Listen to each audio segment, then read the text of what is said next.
옳은 건 나야 나 이렇게 돼 있네요. 자, 문정인 통일외교안보특보가 송영무 국방장관의 참수작전 발언을 비판하면서 자신이 정부의 입장이다, 내가 옳다, 내가 정부의 입장이야 이렇게 말한 것으로 알려져서 논란이 되고 있습니다.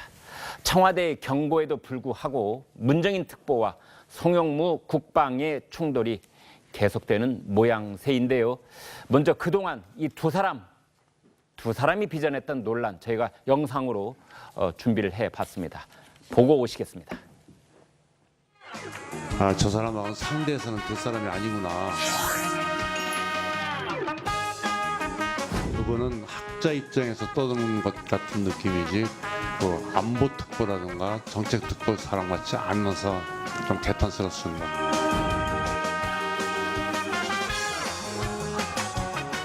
발언이 과했던 것을 제가 사과드립니다. 청와대로부터 경고를 받으셨다는데 무슨 경고를 받았어요? 조심하라고.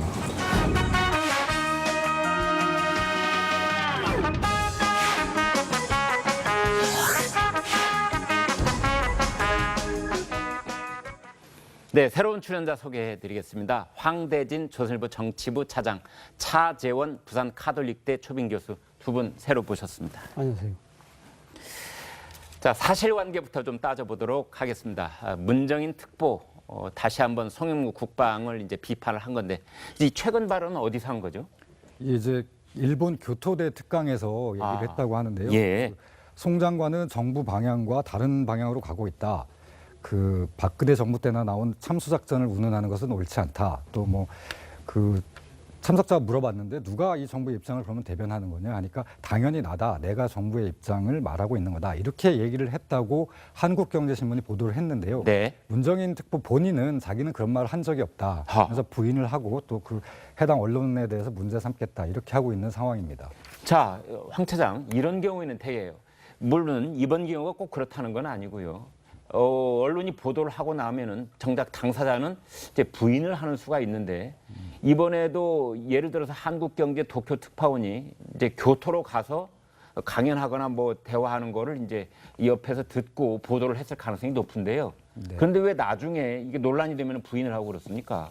근데 이게 일단 지금 그때 이 뭐 그 해당 기자만 간 게 아니라 다른 많은 참석자들이 있었을 텐데 네. 다른 참석자들 사이에서 뭐 이게 실제 그런 말을 했다 이런 게 복수로 확인이 안 되고 있기 때문에 네. 다른 언론들도 아마 쓰지 않고 있었던 것으로 지금 판단이 되고요. 그래서 이건 사실관계를 좀 더 봐야 될 것 같습니다. 네.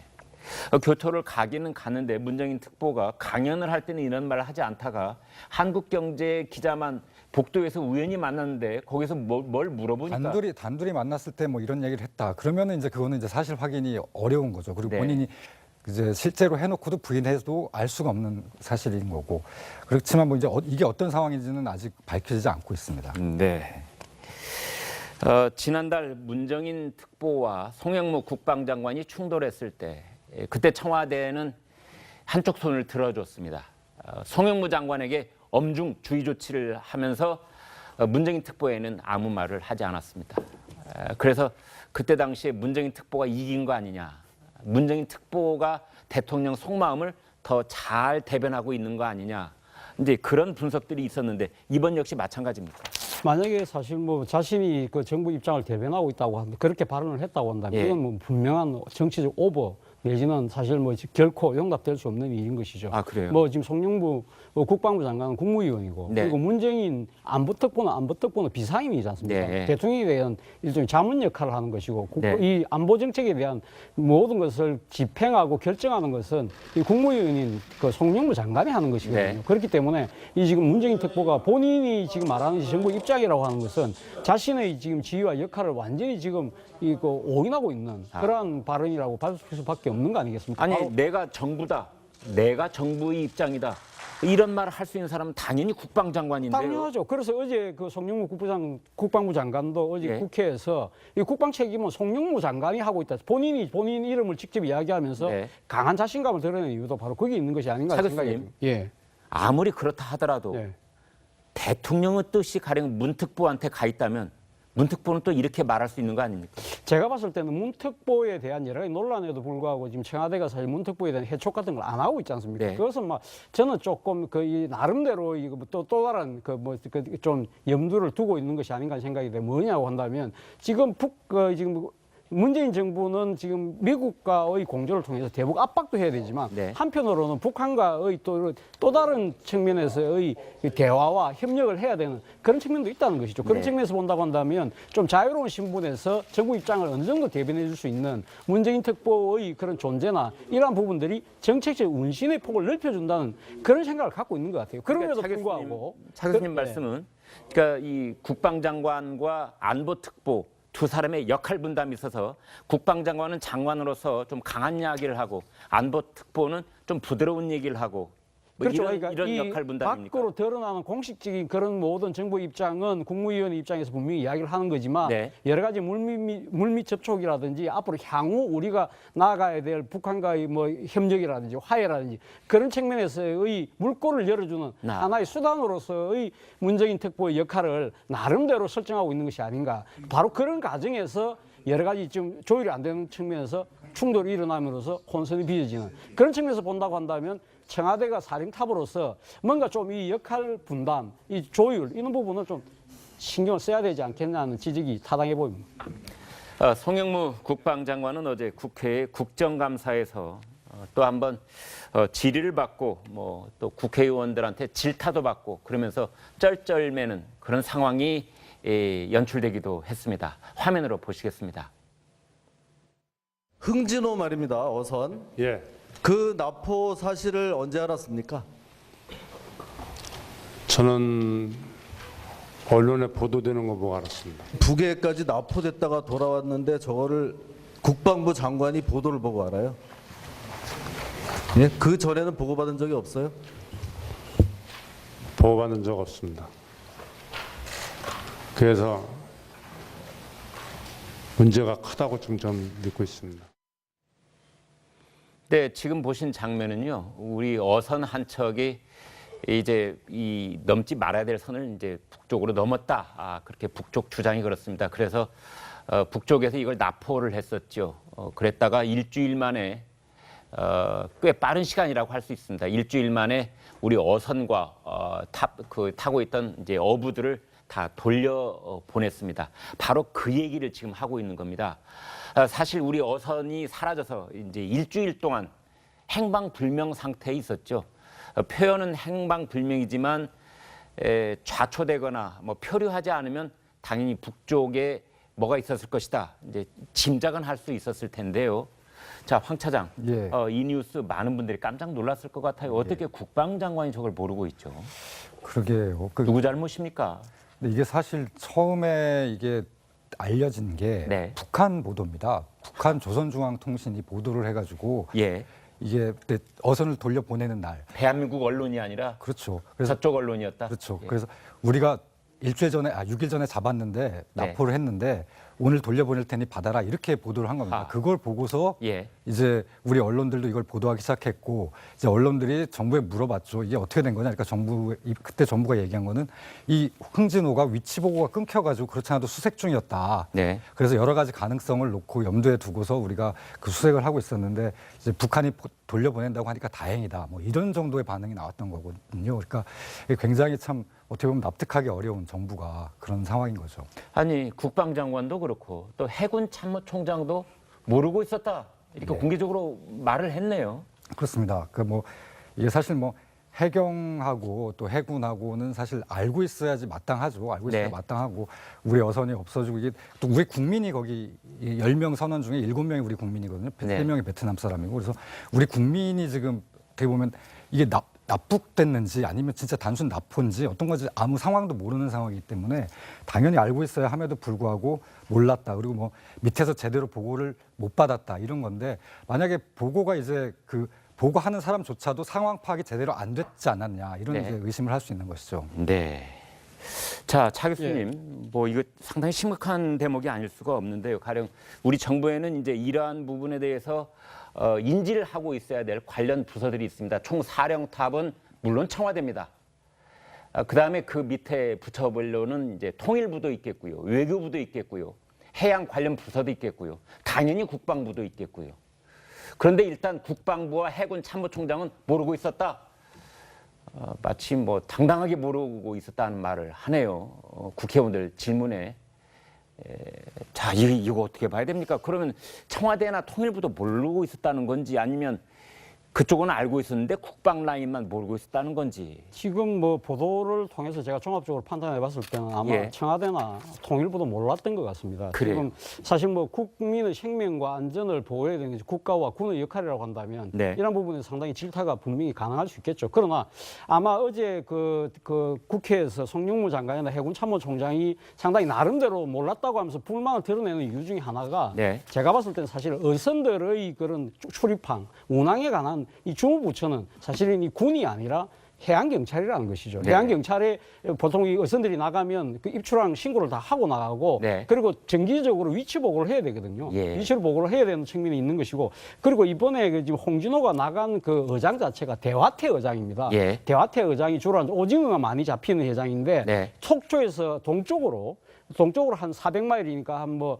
킬로로 하면 500에서 한 600킬로 정도 되는 예. 그 정도 한국과 일본의 중간 수역입니다. 네. 거기서 주로 조업을 하기 때문에 거기서 소식이 끊겼다. 그래서 네. 해경 차원에서는 거기서 무슨 무슨 충돌이나 아니면 뭐 그런 쪽에서 아마 이 수색을 하느라고 아마 거기에서 북한 쪽으로 넘어갔을 거라는 생각을 미리 못했던 것 같아요. 그렇기 때문에 해경에서 이런 그 여러 가지 이 홍진호의 실종과 관련된 이 부분에 대해서 정보를 공유하지 않았다는 그런 측면에서 본다고 한다면 사실 그러나 대화태 의장이 아무리 이 저 동쪽에서 속초에서 동쪽으로 떨어져 있다 하더라도 충분히 그것은 이 잘못된 경우에는 이 뭐 조류나 이런 걸 타고 북한 쪽으로 갈 수 있는 측면이 분명히 있음에도 불구하고 그런 북한 수역으로의 들어갔을 가능성 또 하나는 북한 경비선에 의한 납포 가능성 이런 부분들에 대한 가능성을 전혀 이 지금 생각하지 못하고 유관부서와 협의를 하지 않았다. 이런 부분은 아까도 제가 말씀드린 대로 국민의 생명과 안전을 보호해야 될 국가 역할을 사실상 방기한 것이 아니냐.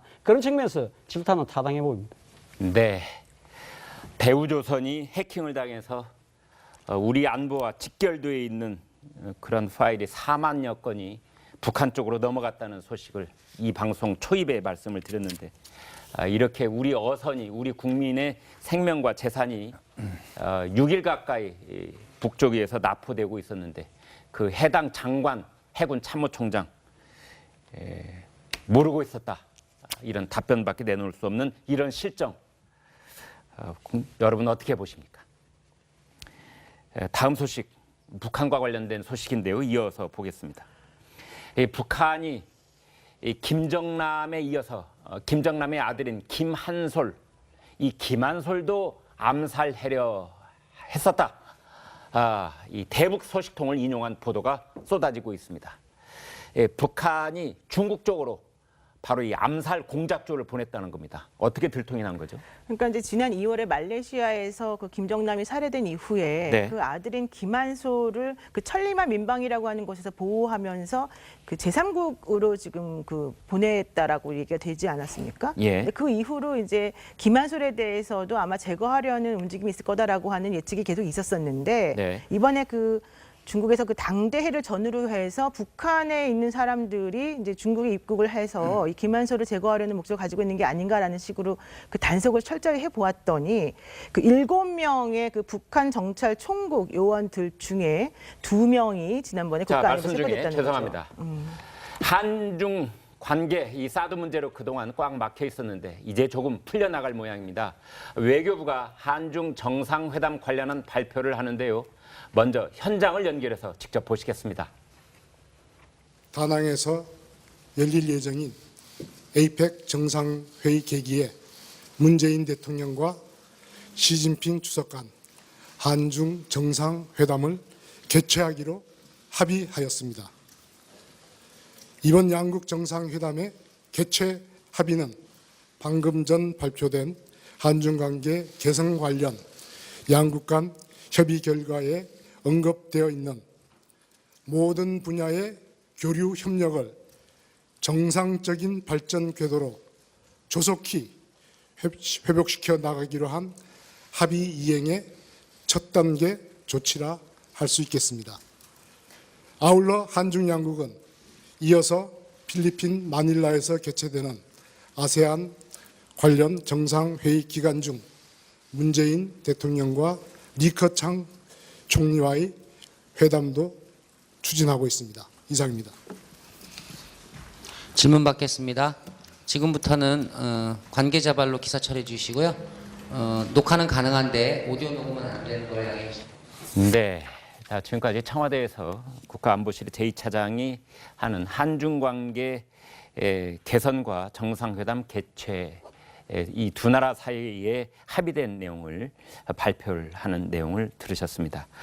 그러니까 황 차장, 지금 이제 그 안보실에서 발표한 바에 따르면은 그러니까 한중 간의 모든 분야라는 표현을 썼더군요. 모든 분야의 교류와 협력을 정상 궤도로 올려놓는 첫 단계 조치로서의 합의가 있었다. 이제 이런 내용 같아요. 이걸 구체적으로 얘기하면 무슨 뜻입니까? 지금 남관표 실장 차장이 발표한 내용은 그게 아닙니다. 그러니까 오늘 한중 합의문을 발표한 게 아니고 예. 지금 발표는 에이펙에서 11월에 한중 정상회담을 하게 됐다. 네. 그리고 이제 한중 간의 사드에 대한 합의가 있었다. 근데 합의문 내용은 외교부에서 오늘 홈페이지에 올립니다. 아, 예. 따로 발표를 저런 형식으로 하는 게 아니고 네. 홈페이지에 그냥 양국이 다 한중 예. 양국이 오전 10시에 동시에 홈페이지에 발표문을 올리는 것으로 대체를 하고 네. 저 지금 남 차장 발표는 한중 정상회담이 11월 중에 에이펙에서 열린다. 그거를 지금 발표한 건데요. 방금 말씀하신 그 모든 분야 교류 협력을 이제 정상 궤도로 돌린다는 것은 사실 그동안에 이제 사드 그 배치 후에 중국이 경제 보복을 엄청나게 했지 않습니까? 네. 그래가지고 이제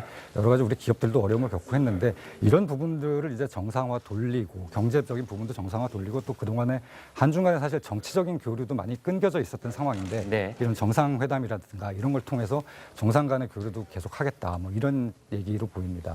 예, 조금 전에 있었던 청와대 발표를 보면은 이제 필리핀에서 있는 에이펙 회의 때 한중 정상회담이 열린다 이러면서 우리 쪽에서는 문재인 대통령인데 저쪽은 시진핑 주석이 아니고 리커창 총리가 오는 것으로 그렇게 아닙니다. 얘기했어요. 에이펙은 시진핑 주석이 옵니다. 예. 에이펙에서는 문재인 시진핑 회담이 되는 거고요. 예. 그 뒤 이어서 이제 필리핀 마닐라에서 열리는 아세안 관련 정상회의에서는 문재인 리커창 회담이 되는 겁니다. 아, 그렇게 되는군요. 아세안 회의는 중국은 항상 그 시진핑 주석하고 리커창 그 총리가 네. 정상회담을 나눠서 다닙니다. 아, 그래서 그렇군요. 에이펙 같은 경우는 시진핑 주석이 오지만 네. 아세안 같은 경우는 리커창 총리가 오고 또 우리 한중일 정상회의 있지 않습니까? 네. 3국이 하는 거. 예. 그거에 또 리커창 총리가 옵니다.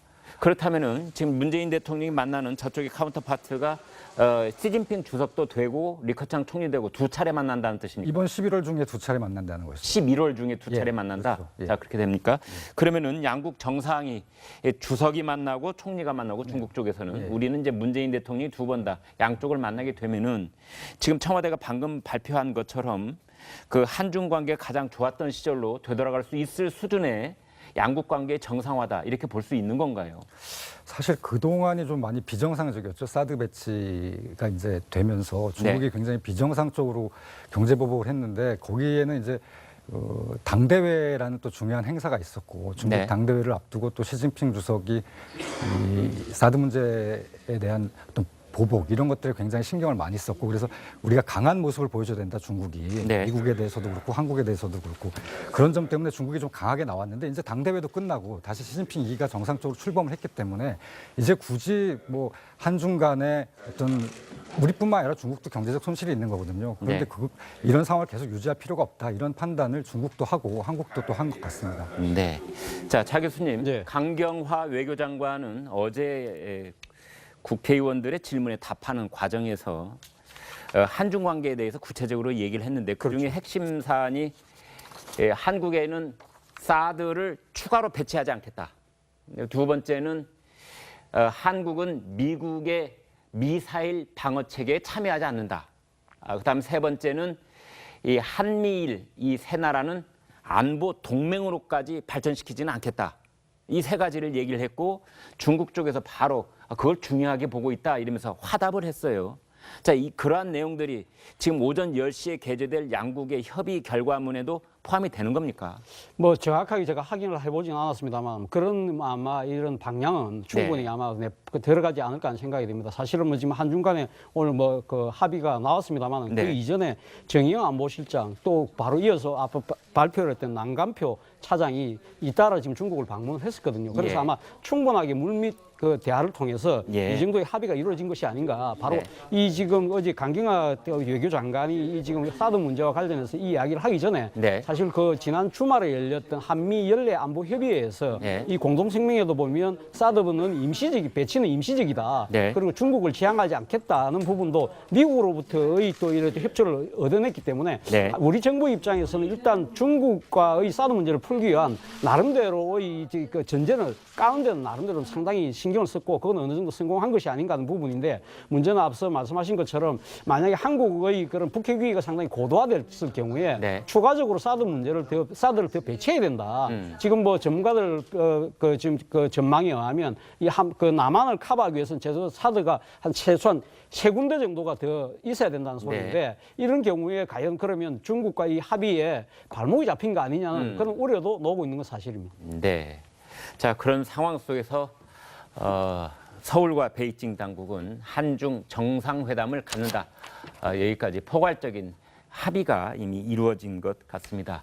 결국은 차 교수님, 이제 그러한 정상 간의 교류가 이제 새로운 그 첫 단계를 이제 시작하는 그런 청신호로가 볼 수 있겠는데 결국은 이제 우리 국민들의 일상생활에서 우리 민생에서 지금 중국 관광객들이 와야만 가령 장사를 하는 사람 입장에서는 새로 물건도 들여와야 되고요. 그다음에 중국과 어떤 수출을 새로 모색하는 그런 기업인 입장에서는 투자를 더 해야 되는 그런 결정도 남아 있겠고 그렇지 않습니까? 근데 그런 부분은 또 어떻게 전망을 해야 될까요? 앞으로 뭐 지금 중국과의 관계가 정상화된다고 한다면 그동안 상당히 지금 타격을 받았던 업체들이 많지 않습니까? 네. 뭐 관광업계도 있을 뿐만 아니라 뭐 또 화장품 같은 경우도 지금 수출을 못하는 바람에 주가도 많이 떨어졌었고 예. 이런 부분들이 이제 정상화될 수 있는 계기를 만든 셈인 것이죠. 예. 그러나 그동안 사실 뭐 중국에 너무 지금 우리 경제적으로 의존되었다는 부분이 이번에 명백히 드러나지 않았습니까? 네. 그런 측면에서 본다고 한다면 사실 어떻게 보면 그 수출 지역의 뭐 다변화 이 문제도 상당히 오래된 문제이긴 합니다만은 그런 걸 비롯해서 중국에 대한 경제 의존도를 상대적으로 좀 낮추는 그런 노력도 병행돼야 된다는 지적도 상당히 옳아 보입니다. 네. 옳은 건 나야 나. 이렇게 돼 있네요. 자, 문정인 통일외교안보 특보가 송영무 국방장관의 참수작전 발언을 비판하면서 자신이 정부의 입장이다. 내가 옳다. 내가 정부의 입장이야. 이렇게 말한 것으로 알려져서 논란이 되고 있습니다. 청와대의 경고에도 불구하고 문정인 특보와 송영무 국방의 충돌이 계속되는 모양새인데요. 먼저 그동안 이 두 사람이 빚어냈던 논란 저희가 영상으로 준비를 해봤습니다. 보고 오시겠습니다. 아, 저 사람하고는 상대에서는 될 사람이 아니구나. 그거는 학자 입장에서 떠드는 것 같은 느낌이지 그 안보 특보라든가 정책 특보 사람 같지 않아서 좀 개탄스럽습니다.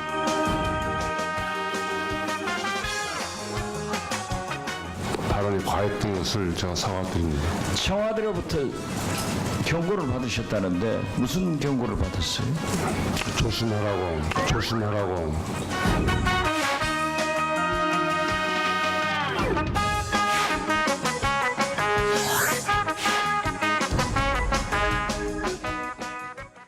네, 새로운 출연자 소개. 언론들도 아마 쓰지 않고 있었던 것으로 지금 판단이 되고요. 그래서 이건 사실관계를 좀 더 봐야 될 것 같습니다. 네.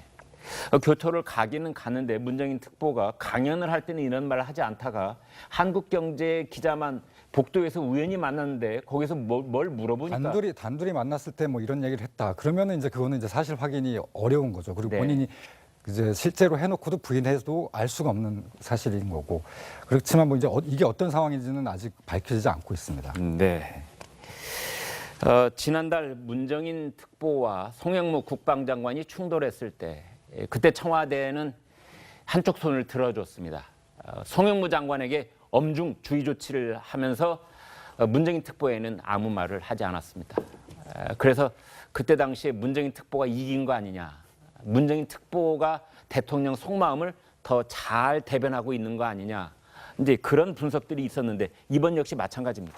만약에 사실 뭐 자신이 그 정부 입장을 대변하고 있다고 한다, 그렇게 발언을 했다고 한다면 예. 이건 뭐 분명한 정치적 오버 내지는 사실 뭐 결코 용납될 수 없는 일인 것이죠. 아, 그래요? 뭐 지금 송영무 국방부 장관은 국무위원이고 네. 그리고 문정인 안보특보는 비상임이지 않습니까? 네. 대통령에 대한 일종의 자문 역할을 하는 것이고 네. 이 안보 정책에 대한 모든 것을 집행하고 결정하는 것은 이 국무위원인 그 송영무 장관이 하는 것이거든요. 네. 그렇기 때문에 이 지금 문정인 특보가 본인 드리겠습니다. 황대진 조선일보 정치부 차장, 차재원 부산 카톨릭대 초빙 교수 두 분 새로 모셨습니다. 안녕하세요.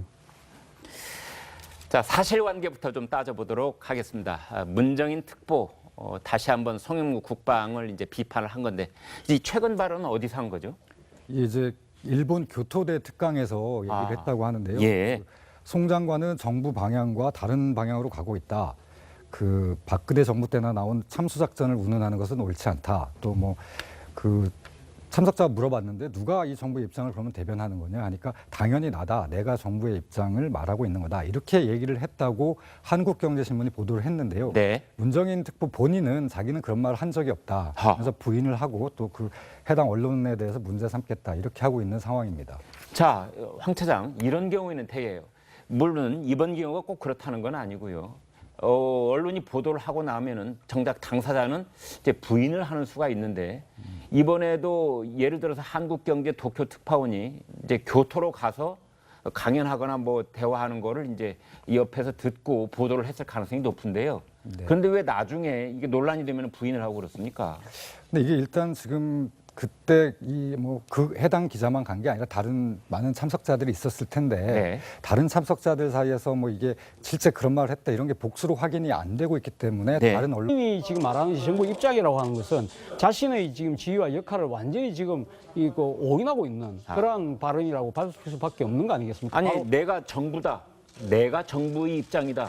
이런 말을 할 수 있는 사람은 당연히 국방장관인데요. 당연하죠. 그래서 어제 그 송영무 국방부 장관도 어제 예. 국회에서 이 국방 책임은 송영무 장관이 하고 있다. 본인 이름을 직접 이야기하면서 네. 강한 자신감을 드러내는 이유도 바로 거기 있는 것이 아닌가 차 생각이 교수님. 듭니다. 예. 아무리 그렇다 하더라도 예.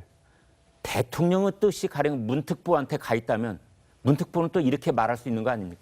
제가 봤을 때는 문특보에 대한 여러 가지 논란에도 불구하고 지금 청와대가 사실 문특보에 대한 해촉 같은 걸 안 하고 있지 않습니까? 네. 그것은 막 저는 조금 그 이 나름대로 이거 또 다른 그 뭐 그 좀 염두를 두고 있는 것이 아닌가 생각이 돼. 뭐냐고 한다면 지금 지금 문재인 정부는 지금 미국과의 공조를 통해서 대북 압박도 해야 되지만 네. 한편으로는 북한과의 또 다른 측면에서의 대화와 협력을 해야 되는 그런 측면도 있다는 것이죠. 그런 네. 측면에서 본다고 한다면 좀 자유로운 신분에서 정부 입장을 어느 정도 대변해 줄 수 있는 문재인 특보의 그런 존재나 이러한 부분들이 정책적 운신의 폭을 넓혀준다는 그런 생각을 갖고 있는 것 같아요. 그럼에도 그러니까 불구하고 차 교수님 네. 말씀은 그러니까 이 국방장관과 안보특보 두 사람의 역할 분담이 있어서 국방장관은 장관으로서 좀 강한 이야기를 하고 안보특보는 좀 부드러운 얘기를 하고 뭐 그렇죠. 이런, 그러니까 이런 이 역할 분담입니까? 밖으로 드러나는 공식적인 그런 모든 정부 입장은 국무위원회 입장에서 분명히 이야기를 하는 거지만 네. 여러 가지 물밑 접촉이라든지 앞으로 향후 우리가 나아가야 될 북한과의 뭐 협력이라든지 화해라든지 그런 측면에서의 물꼬를 열어주는 하나의 수단으로서의 문정인 특보의 역할을 나름대로 설정하고 있는 것이 아닌가. 바로 그런 과정에서 여러 가지 좀 조율이 안 되는 측면에서 충돌이 일어남으로써 혼선이 빚어지는 그런 측면에서 본다고 한다면 청와대가 사령탑으로서 뭔가 좀 이 역할 분담, 이 조율 이런 부분을 좀 신경을 써야 되지 않겠냐는 지적이 타당해 보입니다.